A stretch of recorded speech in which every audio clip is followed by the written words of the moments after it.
Pleasure to introduce our resource person for the day, second session, Mr. Muhammed Sajin.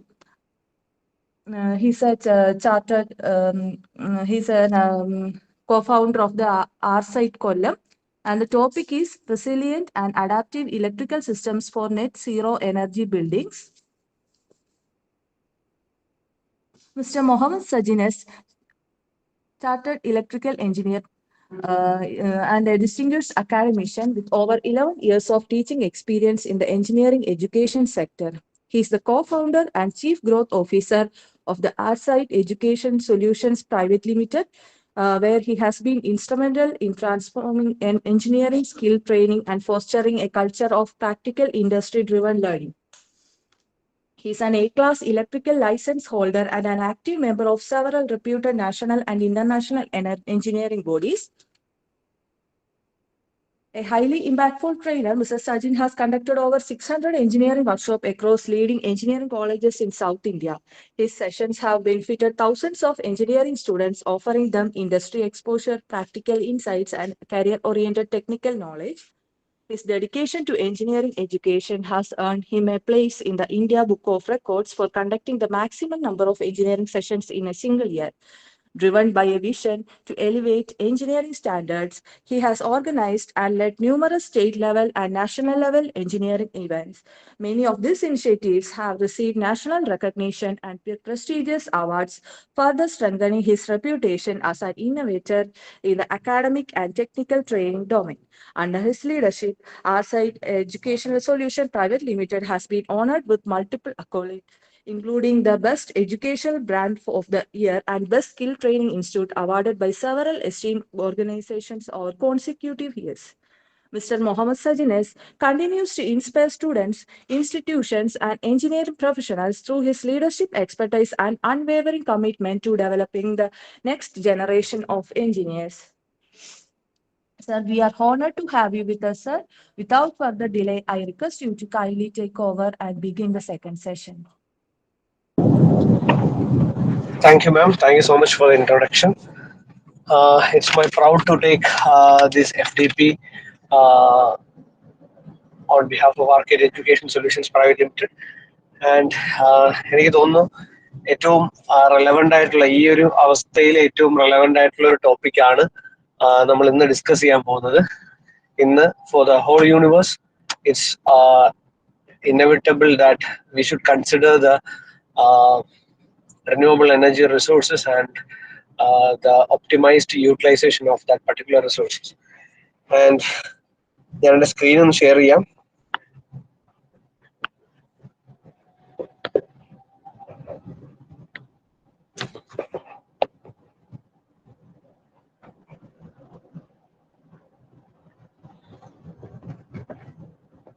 എൻ്റെ screen visible ആണോ? Yes, sir, it is visible. Yeah, thank you. Thank you.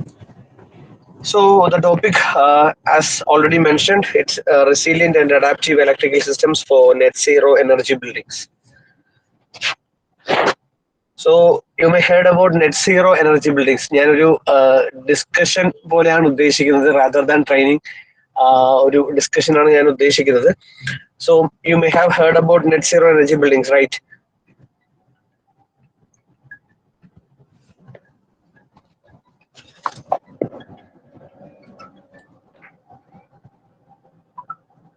Hello?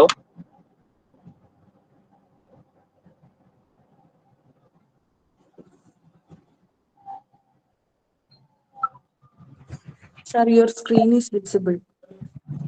Yeah, okay. You all heard about net zero energy buildings, right? Yes, sir. Yeah, net zero energy buildings, as we all know, it's a type of buildings which produces energy the same or more than our consumption. Okay, net zero energy buildings produces renewable energy by different sources like photovoltaic or wind energy, like that. So as they consume annually, we achieve a net energy balance or zero for a better consumption and better utilization of energy. So, what is the strategic significance behind that? As we all know, we have a greatest threat in our universe is about the carbon emissions.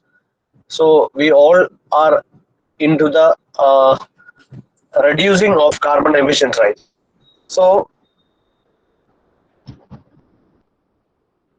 net zero energy buildings actually reduce the carbon emissions, and you all know building sector contributes around 40% of the total carbon emissions, and net zero energy buildings reduces their carbon footprint, and by implementing such a type of buildings, actually there is a dramatic reduction in building sector carbon emissions.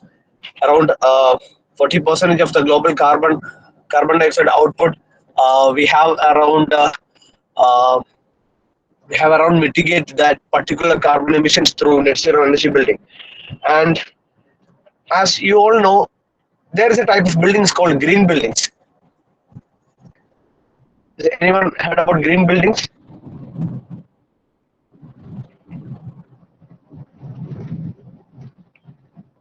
Green buildings?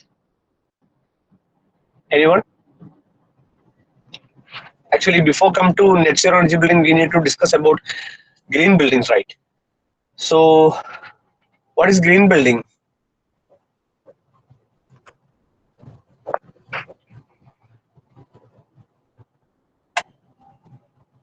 Any idea?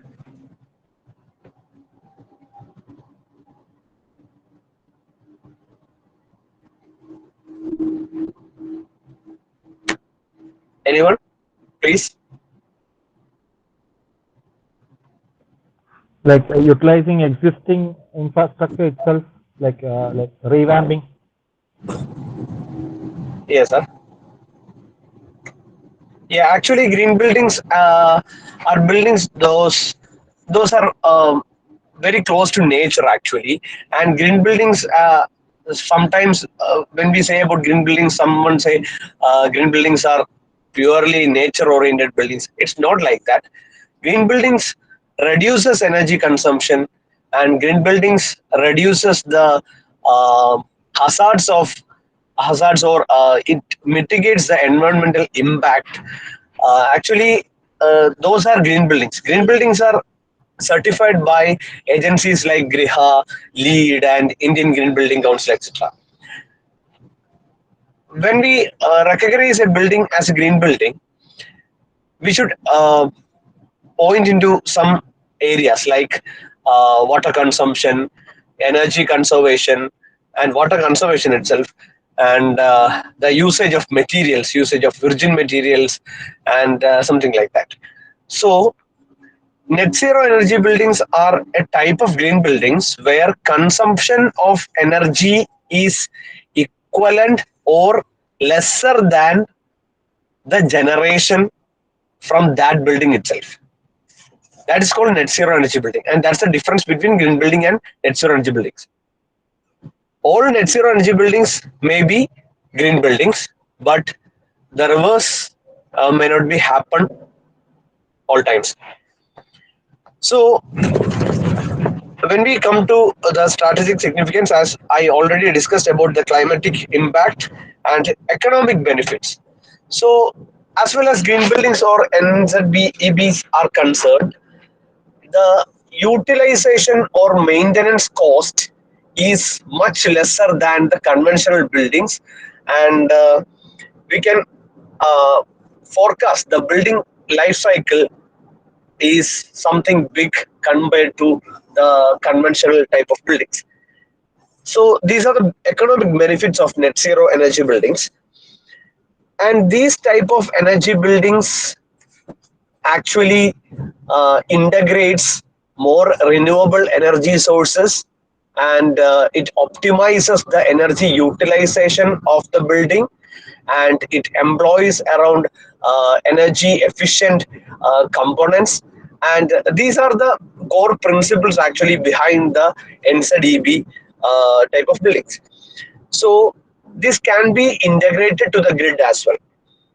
Okay, so it creates a distributed generation um, among the total transmission and distribution system, and this distributed generation reduces the transmission loss. As we all know, transmission losses are even higher in Kerala. I think in southern district of southern states of India, we have in India there will be a lesser transmission loss, but in most of the states we experience the transmission losses, especially in remote areas.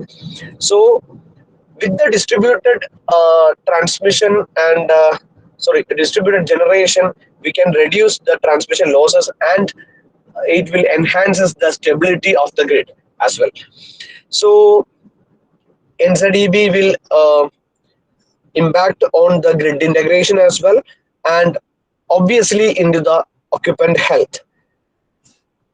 In If we consider the occupant health related point, we can add the quality of indoor materials we are used in green buildings and NZEBs, and we are using high quality and toxic free paints, roof tiles and floor tiles, and all of the materials will be toxic free materials, and thereby increases the health and thereby increases the overall healthy atmosphere in the indoor system.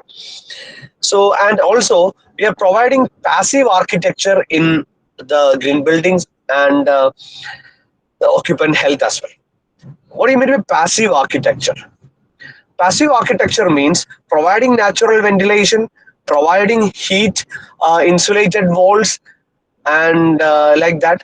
We are reducing the usage of mechanical systems and thereby reducing the energy consumption, and thereby integrates a natural system of air conditioning and thermal stability.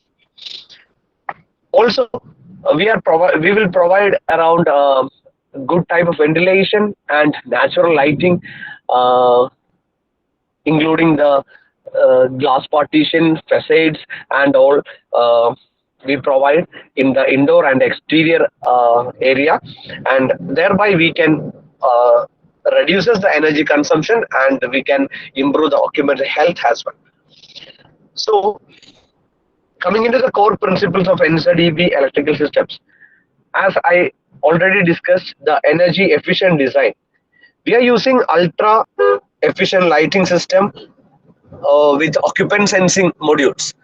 So with occupant sensing modules, we can reduce the unwanted consumption of energy through lighting. Okay, and also high efficiency appliances with high star rating appliances we are using in NZEB buildings. Uh, can we discuss about the agency which provides the star rating? Can anyone state that? Which agency providing the star rating in India? BEE. Yeah, it's B. BE. Yeah, correct. Thank you. It's Bureau of Energy Efficiency, and the Bureau of Energy Efficiency standards in green buildings as and NZEB type of buildings. We are mostly reliant on the star rating, high amount of star rating, like 5-star ratings appliances we are using. That kind of energy efficient components we are using, and also these all, when we accountable the appliances, we when we account the appliances, we can reduce or minimize the energy demand by 50 to 70% compared to the conventional buildings. So it's a small thing actually. uh, when we look into our conventional buildings, we can easily change the uh, normal components by these kind of energy efficient components, and we can gain around 40 to 50% of energy consumption. And next one is renewable integration. Renewable integration, for particular sector is concerned, we can include the BIPV type of techniques without losing any aestheticity of the buildings. So we know that in buildings we need aestheticity also. Only the energy matter doesn't function, but we need aestheticity also. So as far as aestheticity is concerned, we can use BIPV modules here. BIPV means building integrated photovoltaic. So building integrated photovoltaics are type of photovoltaic systems which can integrate into buildings and without reducing their aestheticity. That kind of systems are called BIPV. So we can use roof type solar arrays and also small wind turbines. Actually, we can integrate small wind turbines in our own buildings also. We see heavy duty wind turbines there for massive power generation, and we can also implement smaller wind turbines in our buildings to gain or to harvest some kind of energy. So, and also geothermal systems are there. In India also we are employing that particular small wind turbines and also geothermal systems in home also in some areas. So this kind of renewable integration actually provides a clean and reliable power match to building loads. So as far as advanced technologies are concerned, actually smart inverters are there with lot of researchers and lot of technologies are coming into the smart inverters technology and employing VFD for motor loads and power factor correction, harmonic filtering, and these kind of operations ensures optical performance and power quality.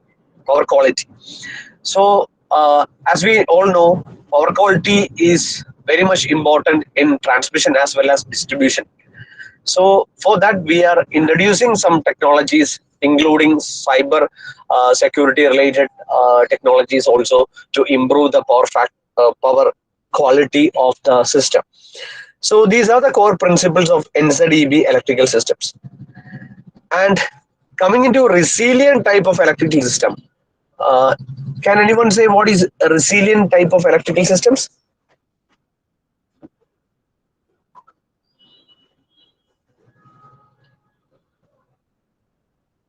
Resilient electrical systems?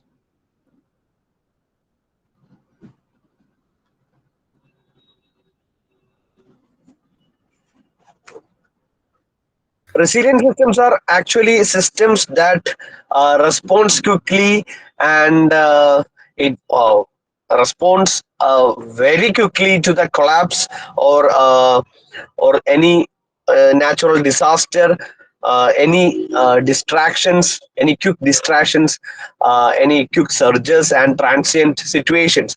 So these kind of systems are actually inevitable for a whole grid system as well as a standalone system also. So resilient electrical infrastructure refers to the system's capacity to withstand, adapt, and rapidly recover from disruptive events, whether natural disasters, equipment failures, or cyber physical attacks. So for NZEBs, actually these resilient systems are very much crucial because as we discussed earlier, NZEBs are using their own energy resources and their own energy supply. So as far as that kind of systems are concerned, these kind of electrical resilient infrastructure is inevitable. So this resilient electrical infrastructures are actually very much redundant. Redundant mean in the sense it have a backup plan. So if one transformer is supplying and if anything happens to that transformer, the secondary transformer is there to continue the supply and continue the operation. So these kind of redundancy is very much in resilient type of electrical systems. And also there will be backup power infrastructure like UPS, like battery. So these kind of resilient systems employs high quality and highly reliable battery energy storage systems to provide seamless transitions during outages. So in NZEB, to avoid an outage, to avoid a blackout, we are employing redundant type of systems, and also backup power. We are employing backup power infrastructures. Also fault tolerance and protection. So we are providing here advanced protective relaying and arc flash mitigating SPDs for better fault clearing, and also to ensure safe and secure coordination among the electrical integrity systems. And the fourth one is islanding capabilities. Islanding capabilities, actually these type of microgrids uh, employs controllers which can seamlessly disconnect from utility grid during any type of uh, fault or any type of extreme situations. So it can generate autonomously and it can operate autonomously on a local generation and storage resources based. So these are resilient electrical systems. And when comes to an adaptive electrical networks, actually they dynamically adjust to the changing conditions and load variations, fluctuations in grid signals and occupancy matters. So this type of real-time responsive optimization and real-time performance clearing, and this kind of operations actually generates or maximize the utilization of our renewable sources, and also participates in the so system is, we need to implement a system which is adaptive and also resilient one. So we need to add these uh, two segments together. So adaptive systems are intelligent systems and responsive system which make use of latest technologies like IoTs to monitor, to track the voltage, the current, the power factor, the harmonics, and the thermal conditions at circuit level. And also we are onto the communication between the two ends with IoT, and also for the predictive analysis. So for the 24 or 48 hours ahead, what will be the operation, what will be the characteristics, we can forecast it earlier, and we can provide the necessary actions there through predictive analysis of the systems, and also an automated optimization.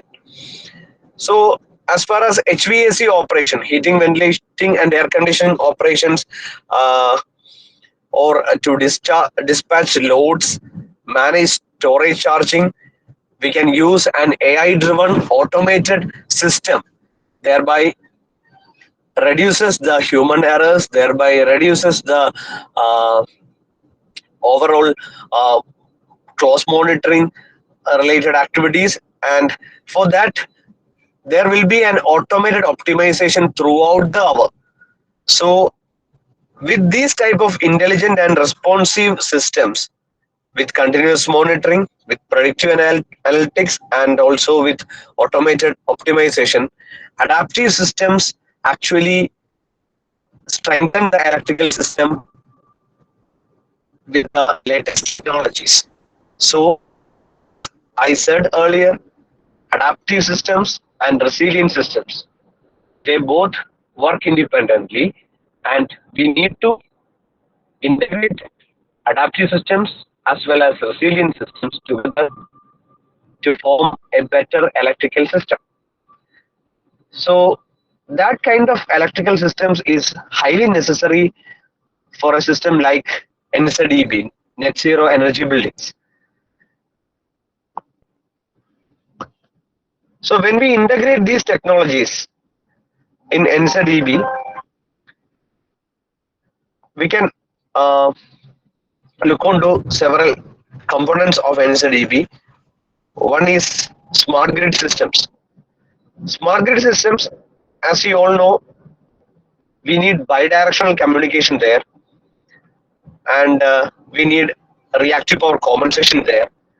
Also, we need automated fault detection and isolation there. So we can use the resilient structure as well as adaptive systems to this part of NZEB, where we can monitor the voltage, the power factor, the reactive power, everything there using adaptiveness of that particular system.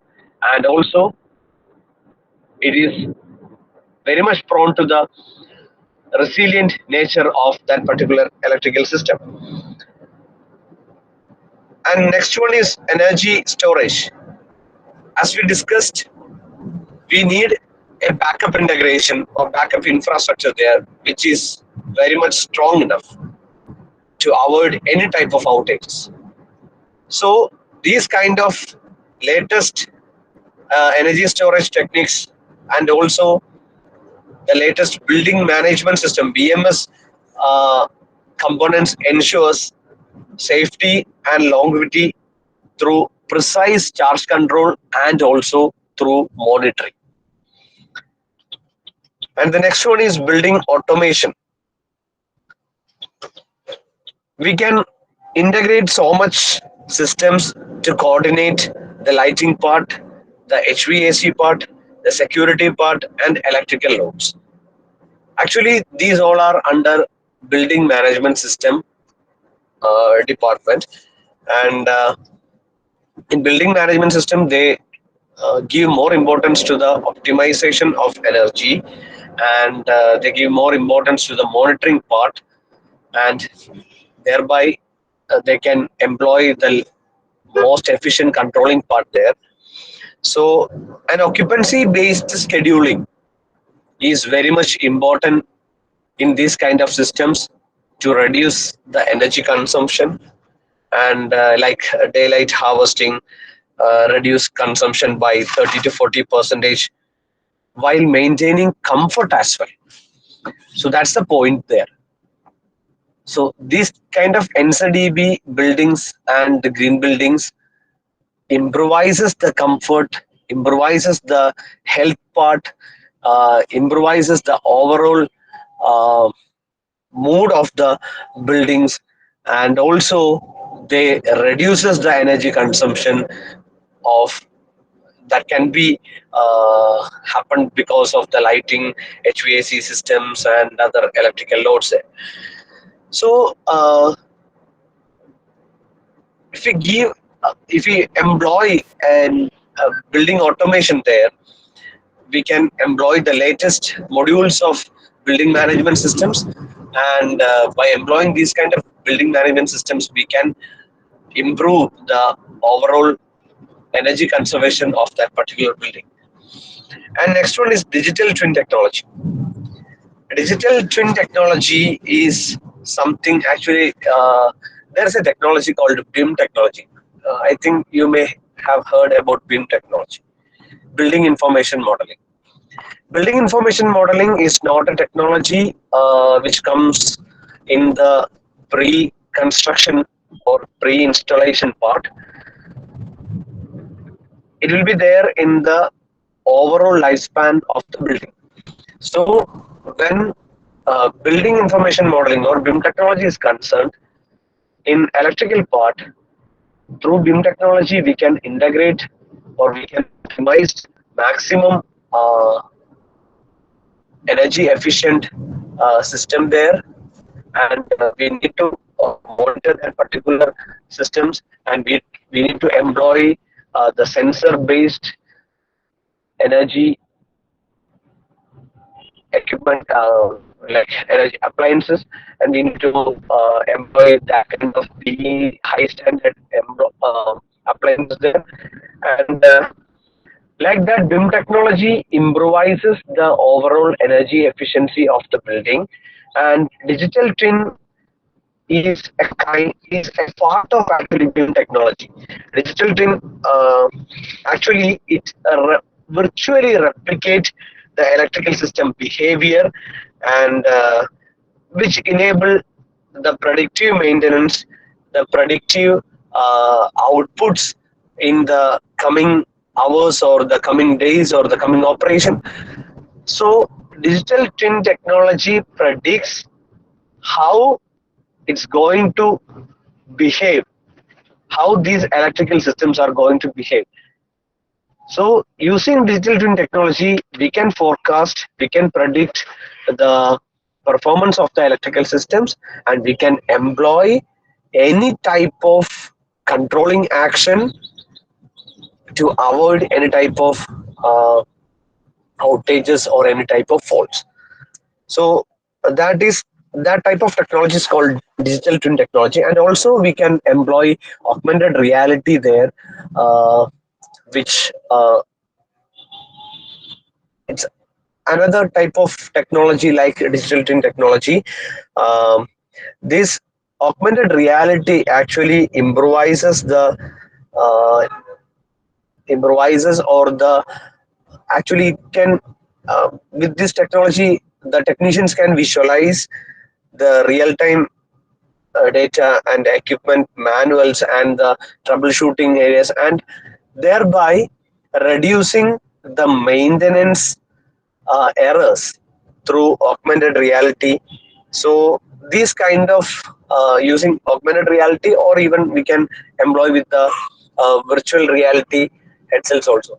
So with AR and VR, we can improve the maintenance part as well, with high amount of precision and high amount of accuracy. So when we integrate all these together, we can you can imagine uh, how efficient that particular electrical system is.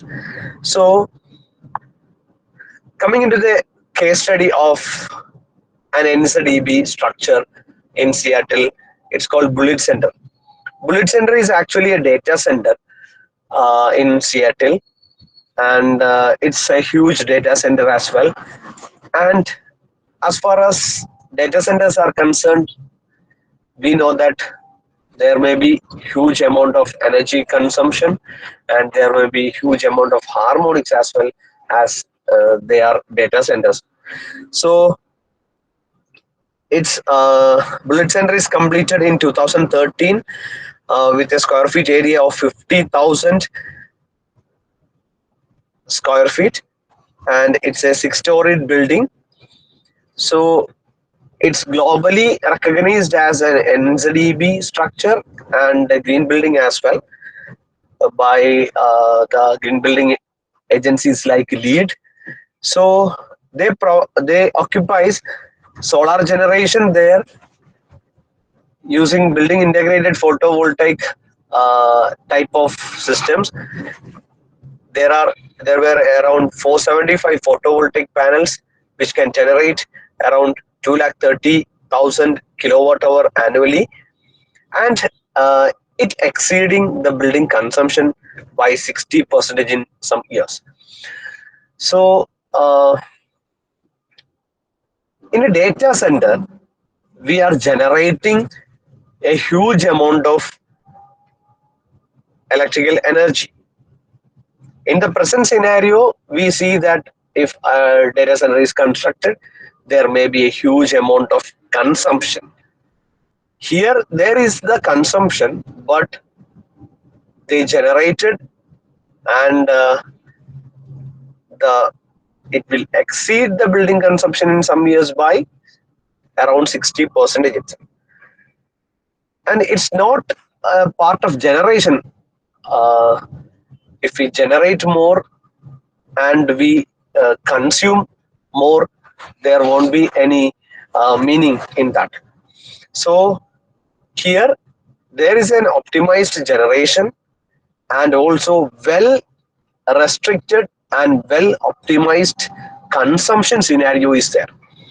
That's the main thing.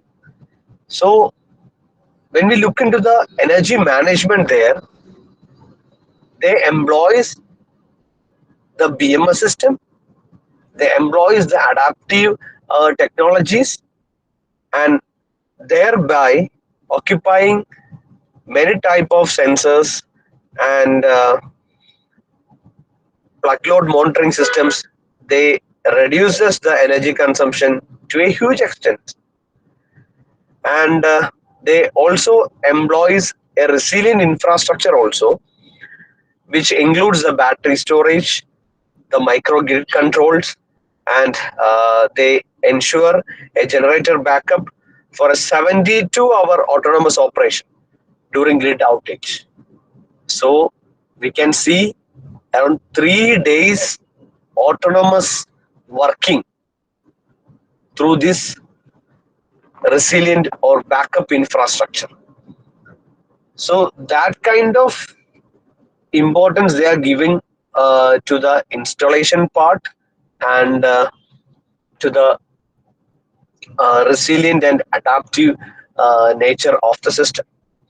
And they use the innovative systems also, like rainwater harvesting, composting toilets, radiant heating or cooling, and natural ventilation, eliminate dependency on other municipal services. Apart from electrical part, they seek less water consumption, and also high amount of natural ventilation causes uh, the reduced usage of mechanical systems, and thereby they are introducing a passive architecture there also.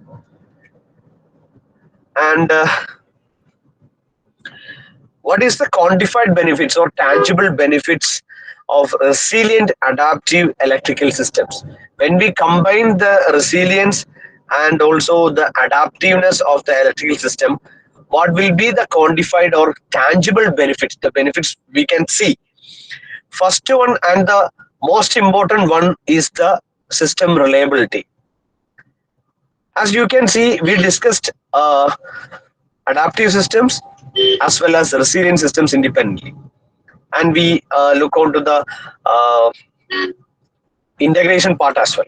So when we integrate that kind of resilient and adaptive electrical systems together, we can attain 99.99 percentage. Is actually we can uh, adapt around 100 percentage of system reliability through redundancy, which we discussed earlier, and also the fault tolerance and the backup power management, everything. And it's compared to 99.9 percentage for the conventional systems.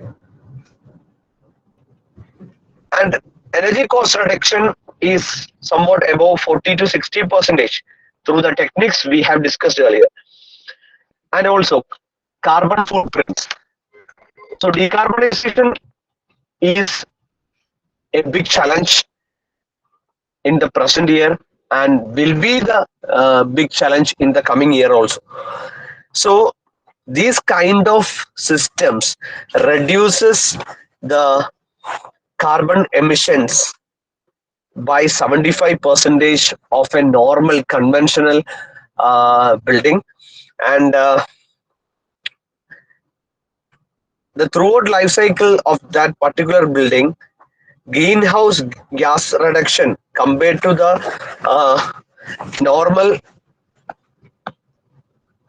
normal conventional buildings, we can reduce or we can mitigate the amount of greenhouse gas emission by a certain extent. And ROI, So we know that these kind of systems require much more investment in the installation part compared to the conventional method. And but we can forecast the return on investment (ROI) with around 3 to 7 years also. So when a lifelong or when a huge year is concerned, say when 20 years is concerned, the conventional building cost more than these kind of buildings. The total cost, which includes installation and maintenance. So the maintenance part here is somewhat very minimal. So by that, we can have the ROI in around 3 to 7 year only, and thereby consider the energy savings and incentives we can gain from the authorities. So the total investment can be repaid or returned back in 3 to 7 years. And the operational advantages uh, here I stated is, first one, we can predict the maintenance, which reduces the unplanned downtime by 50 to 7%.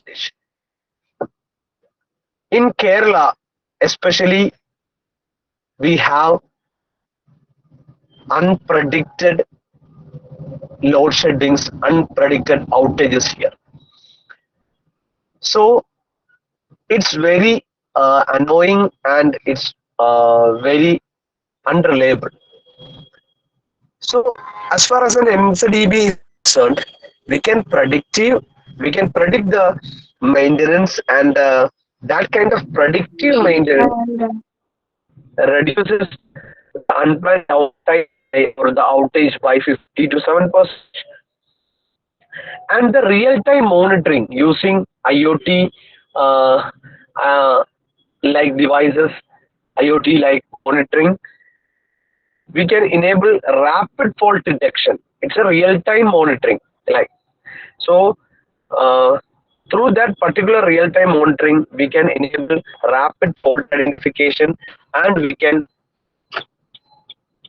enable the resolution for that particular fault in a very short span of time. And that automated optimization eliminates the manual adjustments and human error, as we all discussed earlier.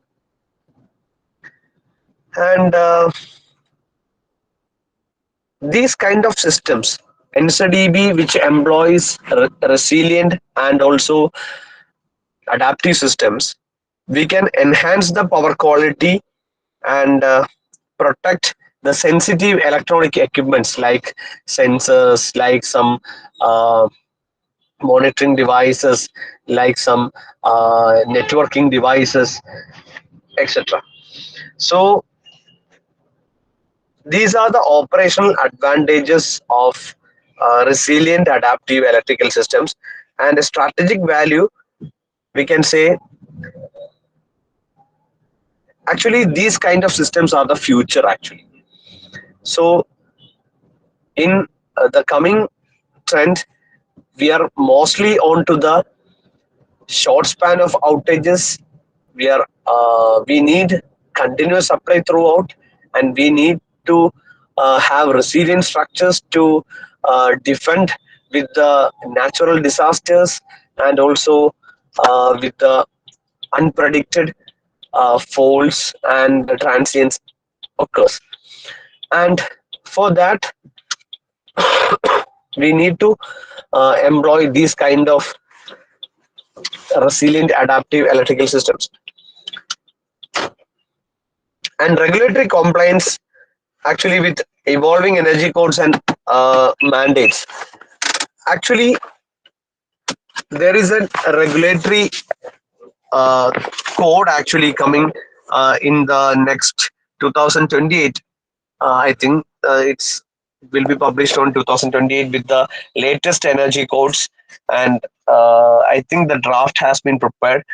So these kind of regulatory compliance uh, with evolving energy codes and mandates, uh, if that kind of regulation is implemented, we can implement these kind of resilient and adaptive electrical system without any uh, further confusions or like that. So we can differentiate the market, and we can position our building as a premium one for the tenants also. So it will improve the value of the building also. We can say that kind of uh, systems we are installed, that's that kind of advantages the tenants uh, will have. And these kind of market differentiation and premium positioning is actually increasing the value of that particular building, and thereby enhances the uh, premium nature of the building as well. And there will be some technical and operational challenges also. First one is system complexity.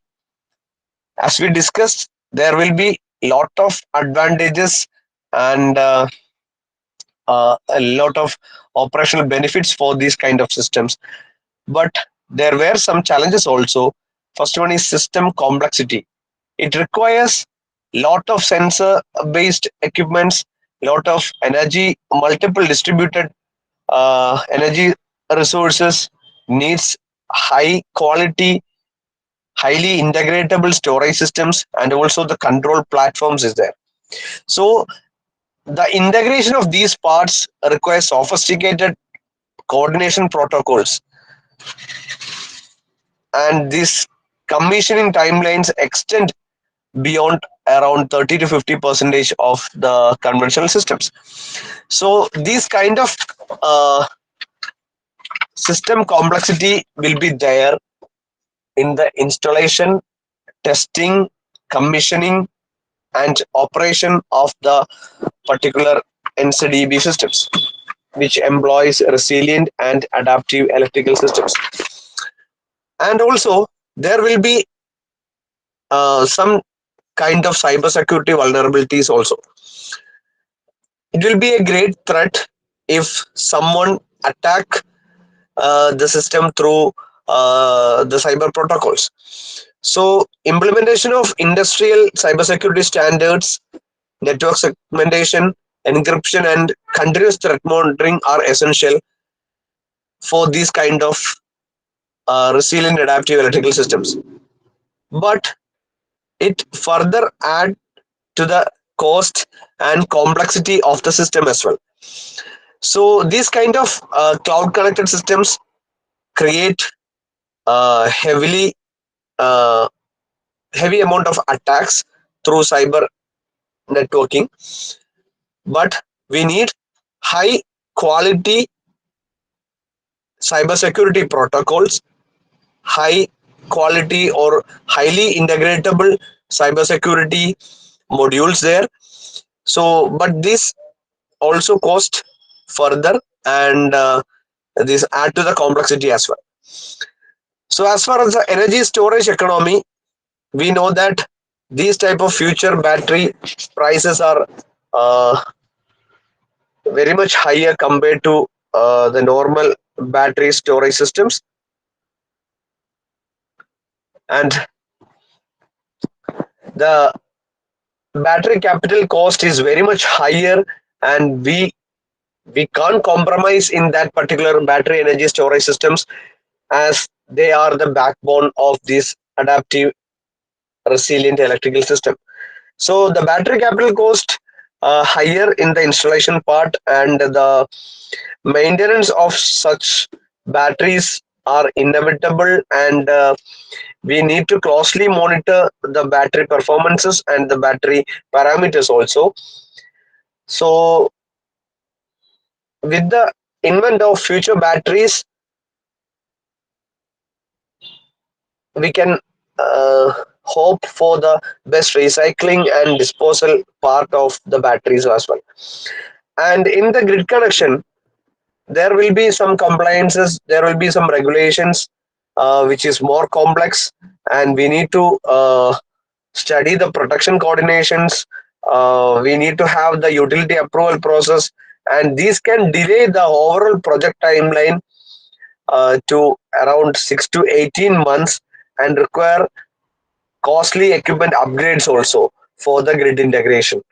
So these are one kind of external cost and external lifetime dragging as our project is concerned. And next one, the skill gap. It's a very important thing actually. So in electrical industry, I didn't see much cybersecurity specialists there. I didn't see much battery energy storage system professionals there. So these kind of lack of skilled professionals in that particular areas uh, is a great challenge actually. So we need to train that kind of professionals in integrating these kind of building systems, in integrating the renewable energies, and integrating the programmings of the controlling part and the monitoring part as well, and also for the data analytics. So we can see the number of professionals in these particular areas are emerging, but to an extent, till now the professionals in that particular areas are very much limited.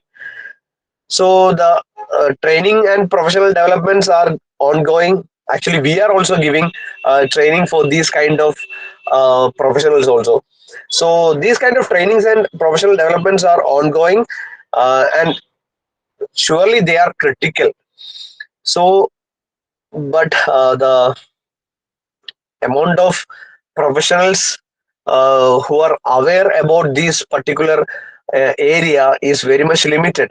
So that's the challenge actually we all are facing when we are introducing a training program on these kind of topics or these kind of skill courses. uh, there won't be much, there will not be any huge amount of uh, candidates applying like that in the control, in the electrical design part, or BIM technology like uh, technologies. So that's a serious issue actually, the skill gap in the industry. So these are the technical and operational challenges, and these all can be uh, these challenges can be overcome by employing a particular campaigns, or particular through campaigns we can reduce the skill gap. And also with the latest inventions and latest technology we can uh, mitigate these kind of challenges, one from 1 to 4. And the future directions and recommendations, we can see some self-healing grids are there, which employs blockchain based coordination, which is actually uh, uh, hello, am I audible? Yes, sir, you are audible. Okay. So this kind of self-healing grids actually employs an automated intelligence, by that through blockchain based technology. So this self-healing grids is somewhat a solution for the uh, operational challenges we have discussed earlier in the system complexity and as well as the grid issues. And next one is AI optimization. AI optimization, we are monitoring these particular parameters real time, and we can employ the deep learning techniques there. Deep learning, with the employment of deep learning techniques in this particular area, we can improve the optimized part of resilient and adaptive electrical systems with the help of artificial intelligence. And also there will be we can see a lot of electric vehicles are coming in the market, and we can actually integrate those vehicles to our building. It's called V2B, vehicle to building. So these kind of generation is also possible, and so much researchers and so much products and developments are coming in that particular area of vehicle integration, vehicle to building. We are now seeing building to vehicle. This one is vehicle to building as well as vehicle to grid connection. So these kind of bidirectional EV charging employs or leverages storage for resilient and grid services as well. So we can somewhat solve the operational and technical challenges we already stated through the emerging technologies and the future researches in the existing technologies as well. So the implementation pathway is we need to adopt standards. Actually, the major problem lies in India is the regulations or compliances in this particular industry is not up to the point. It's scattered actually. We don't have a strong regulation or strong compliances in this particular industry, in this particular area. So with that, with the invent of that particular standard or code, um, we can improve or we can increase the number of projects and the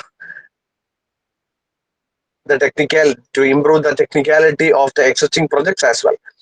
So we can launch some kind of pilot projects in an institutional scale before widespread deployment, and also we need to have some faculty development programs and also some industrial partnership with some utilities. We can uh, make aware uh, our students about these particular kind of technologies, and through that we can uh, widen the widen these kind of technologies, and we can uh, make aware of the consumers or the builders about these kind of technologies and these kind of buildings. So uh, these are the major part of resilient and advanced resilient and adaptive advanced net zero energy buildings. So as far as green buildings are concerned, green buildings are buildings which give tangible and intangible benefits for the consumer. And when it comes to NCDBs are green buildings which give much importance to the energy part, energy consumption and energy generation part throughout the life cycle of the building. So NCDBs are the future actually. Green buildings are evolving much faster in India also. Actually, in the previous years, the material cost of conventional building and these kind of green buildings or net zero energy buildings are uh, uh, in they were in two extremes actually. So now it's reduced that these kind of green buildings installation cost is somewhat nearly 7 times or 5 times the materials cost of the conventional buildings. It's actually getting closer to the conventional building. So that's the thing where we can see a lot of green buildings here in India as well. So NCDBs are the extended versions of uh, hello. Yes, sir, it is audible. Yeah, it's the extended version of the green buildings actually. So NCDB should employ a resilient and adaptive electrical system to enhance what we already discussed, enhances the energy storage and enhances the real-time monitoring, controlling, fault detection, and all. So that's from my point of presentation. Is there any queries from your side?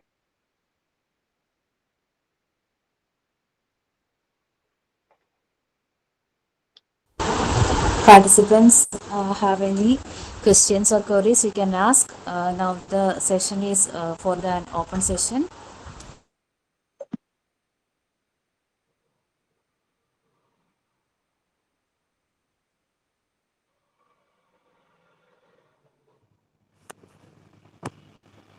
Hello, sir. Hi. This is Dr. Ranjan from Central University of Technology Management, Andhra Pradesh. So, I just wanted to know, you talked about this digital twin, IoT, and all these technologies, this new age technologies. How the industry is coping up with these things, and especially like MSME sectors in power grid systems. Are they how willing to adopt these technologies? Because this anyway is going to be the future. But what is the perception of the industry towards this? Yeah, actually, the major challenge behind them for them is the cost and the lack of professionals in that particular area. So the cost is actually reduced to somewhat, to some extent actually, when we compared the before 10 years and now, we can see a drastic reduction of the cost of IoT related environment, and also the subsidiary equipments also, and the cost is reducing, and the major challenge lies in the lack of professionals which can employ these kind of systems. That's the part where MSMEs mainly, as you mentioned, MSMEs are mainly concerned about the lack of professionals in that particular area. We need to have more training. We need to employ more electrical graduates in that particular area. I think that's a solution for MSMEs to put to come forward in that particular, in this particular industry.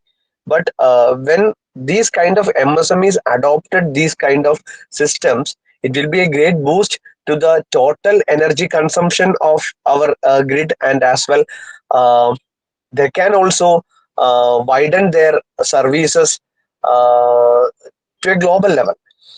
So there is a chance, there is an opportunity there, and there is some challenges like this also, and that's the issue today. And I need to state one thing also, that Sorry, I as didn't. I think we already discussed about the lack of regulations and Goodbye. codes in this particular industry. So that's a huge challenge. Actually, if we uh, construct a conventional electrical industry, we have the code for installation of transformer, we have the codes for the testing and commissioning, we have the codes for the SPD installation and everything. So but in this context, we have lack of these kind of regulations, codes and standards. So that's preparing, actually that's the researchers and the regulation studies are ongoing. But when that particular codes or standards is uh, well presented, then there will be a huge, uh, I think an exponential growth will be there in this particular industry.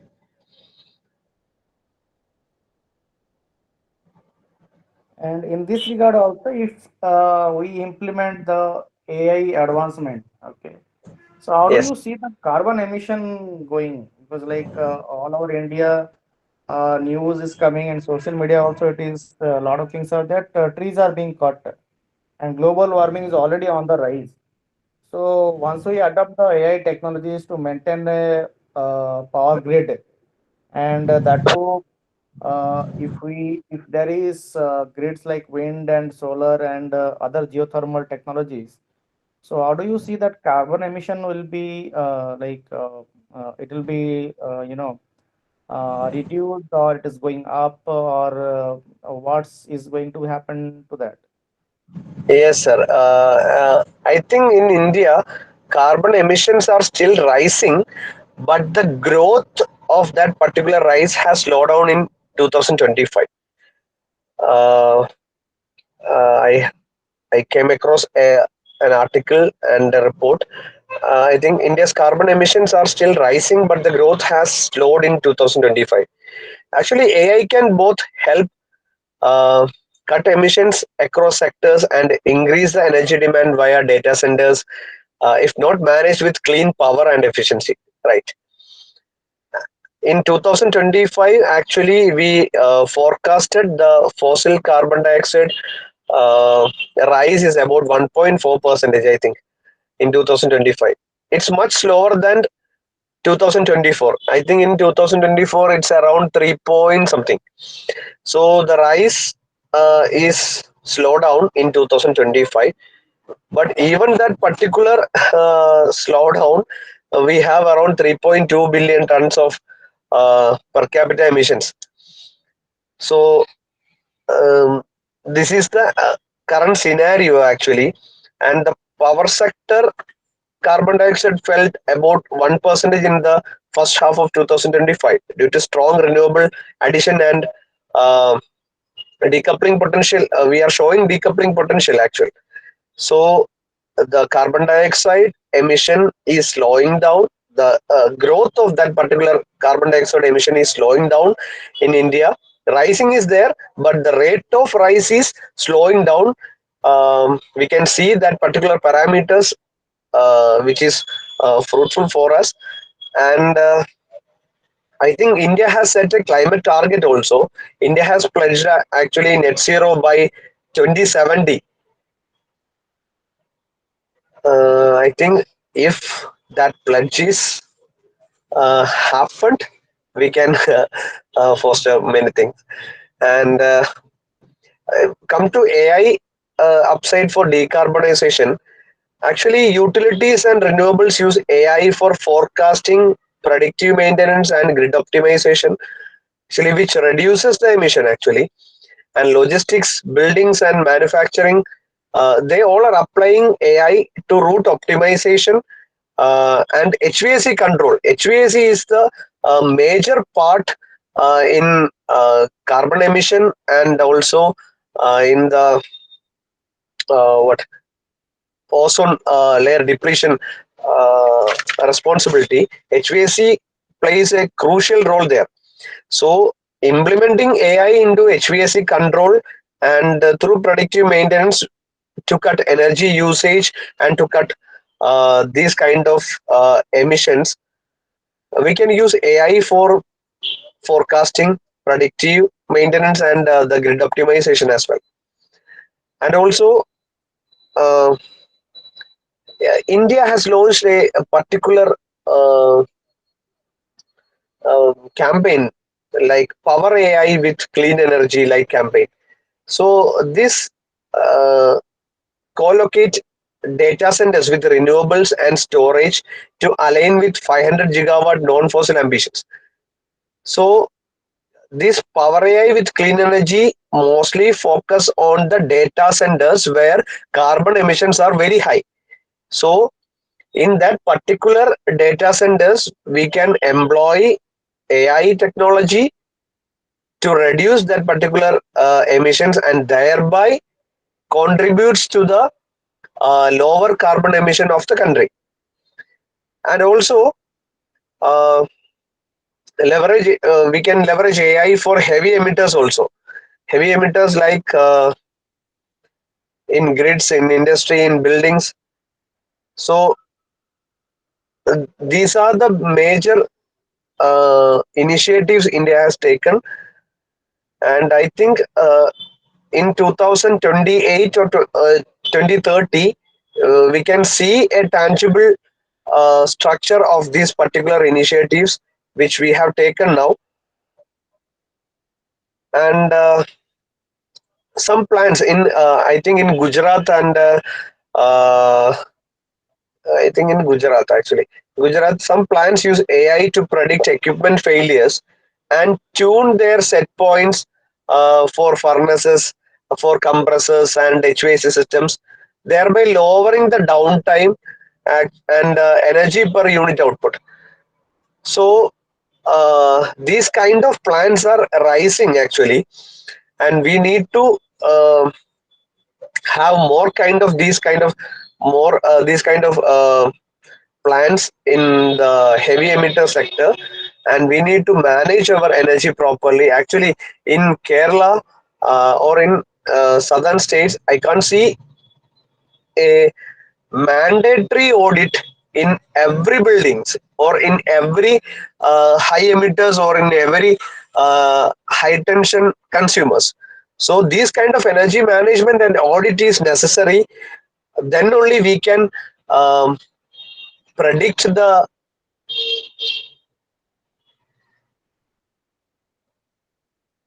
hello. Sir. Yes, sir. Yeah, then only we can predict the overall efficiency, overall energy usage, and the maintenance, the outages, everything. So, as from my point of view, the energy audit should be mandatory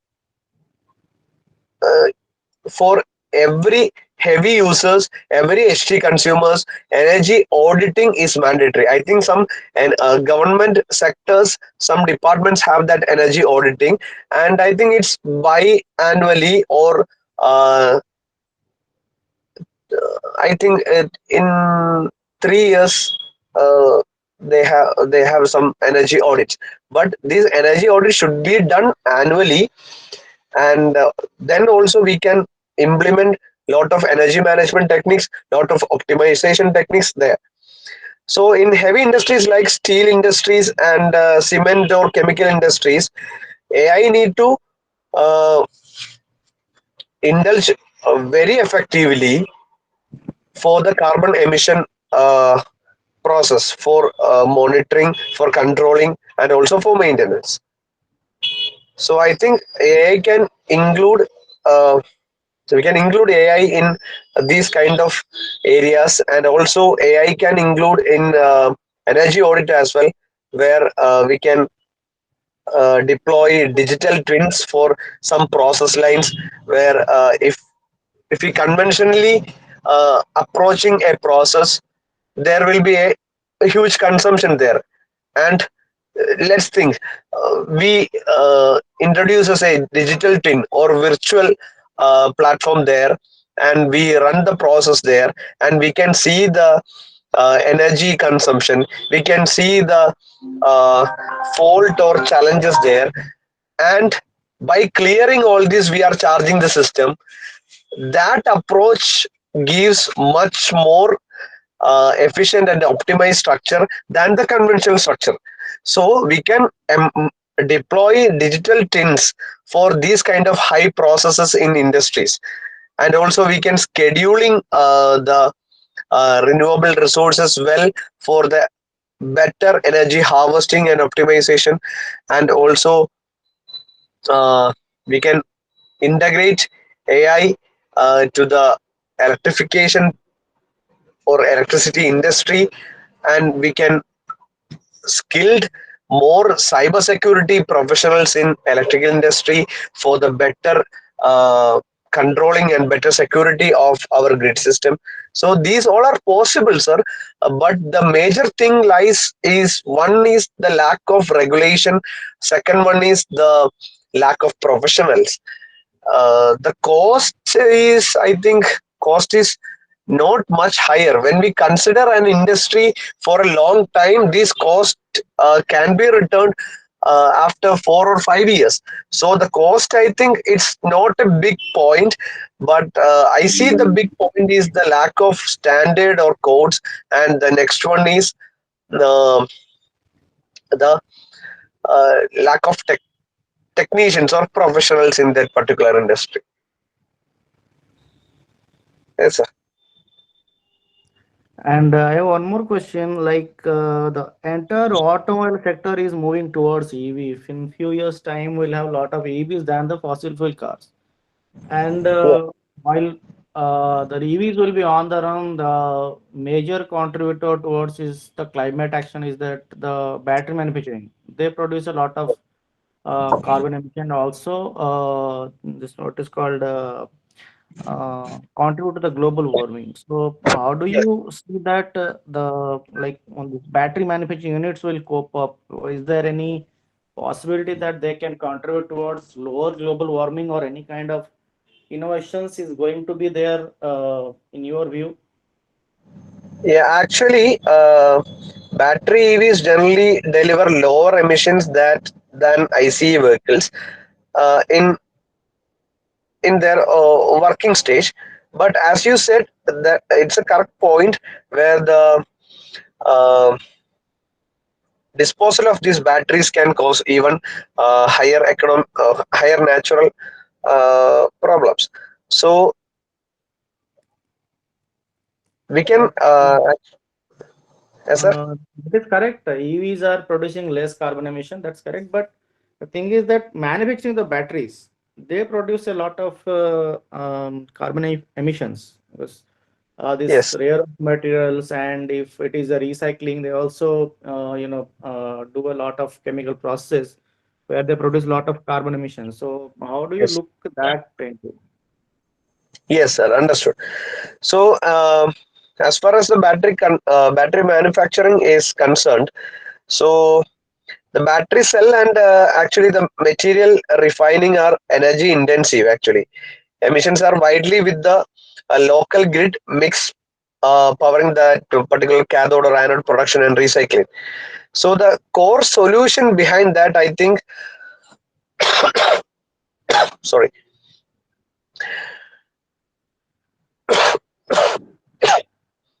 we can use smarter materials like lower critical mineral intensity, uh, it, LFPs, high manganese, silicon or graphite bands, and longer life to store more energy per kilogram and reduce replacement cycle. So I think the disposal as well as manufacturing of battery uh, involves in some natural, sorry, some natural problems as well. So with the usage of smarter materials, we can improve uh, we can improve the particular uh, rate of emissions there. And also, India actually is pushing domestic cell capacity via the ACCPLI scheme. I think, as you all know, the ACCPLI scheme uh, and their mandates for battery circularity, recovery targets, and all. And battery manufacturing, as you said, battery manufacturing is a kind of industry where carbon emission is getting higher. But we can include AI technology and we can include the particular predictive maintenance there, and we can include latest protocols there, and we can reduce the amount of bad emissions through this particular battery manufacturing uh, industry to some extent. We can't reduce that intensively, but we need to reduce that uh, up to an extent also, extent only. So that's the uh, problem, and that's a challenge we are facing in that particular battery management system. And as a whole, when we consider the total battery emissions compared to the conventional thing, the emission from the battery industry is less. But when we look onto that particular sector individually, we can see, as you said, there is a dominant, a significant number of carbon emissions from this type of battery manufacturing industries.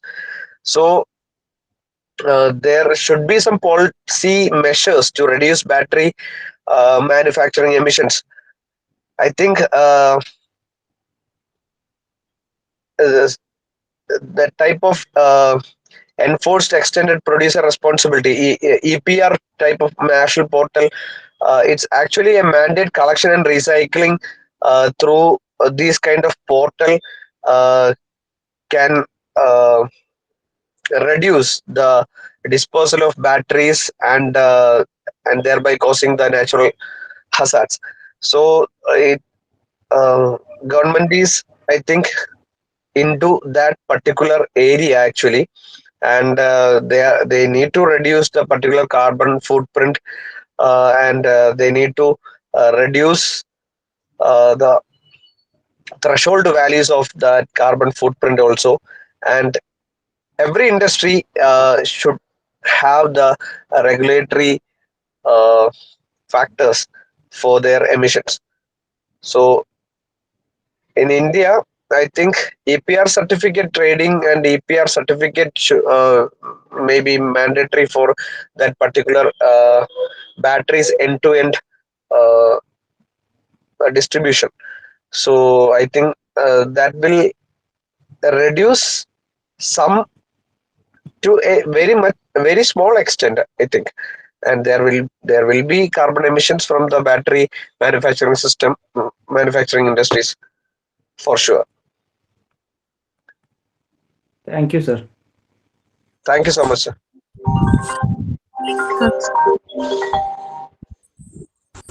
Sir, we have one more question on the chat box. Sir, Okay. sir, I will read it out for you. Sir, are there any standard communication protocols for NZEB? Ma'am, can you please repeat? Sir, they have asked, are there any standard communication protocols for NZEB? Net zero electric For vehicle. communication protocols, right? Yeah, they have asked about communication protocols. Okay. Thank you. So as far as NZEB is concerned, NZEBs have some communication protocols such as BACnet, BACnet, Modbus, KNX, Loanworks for intra-building control, and OpenADR for utility to building demand response and grid signals. So for intra-building control, BACnet, BACnet is widely used for HVAC, lighting, and building management systems to ensure multiple vendor interoperability and the structured data models. And when come to Modbus and KNX, they are also common for device level control and lighting or shading. I think often they are bridged into a central BMS for NZDB operation. Coming to grid interactive function, OpenADR enables automated demand response by translating utility price or even signals, and also there will be some implementations commonly interface that OpenADR with BACnet based BMS building management systems, and there will be some frameworks and guidance also. EU and international smart building literature links NCDB goals with BMS or BEMS platforms, KPIs, and standardized data models to deliver flexibility, monitoring, and fault detection. In India, in NCDB aligns resources and ECBC linked. ECBC codes are linked, and the guidelines highlight BMS use and advanced control as a foundation to the NCDB performance.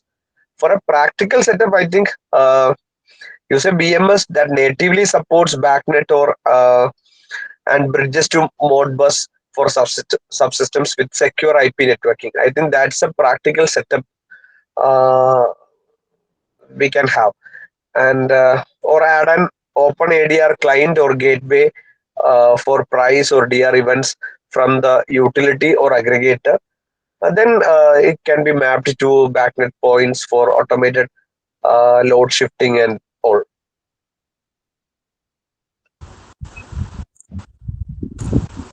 And for that, if you ask which communication protocol are recommended for NCDB building automation, um there have some open interoperable protocols that cover both in-building automation and as well as grid interaction. That's BACnet, Modbus, DALI for lighting, and OpenADR for utility signals. That's my recommendation for NCDB building automation.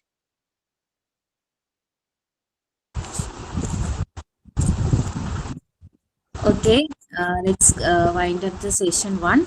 It is my honor and privilege to propose this vote of thanks to our Sajin sir for an incredibly insightful and engaging session. We encountered with an unexpected technical issue with first session network connection, a hurdle that might have delayed our entire event. However, sir graciously stepped in the last minute and delivered an outstanding presentation. Thank you so much for this session. We will now uh, request all the participants to post their feedback links and attendance links. Thank you so much, sir, for the valuable session, sir.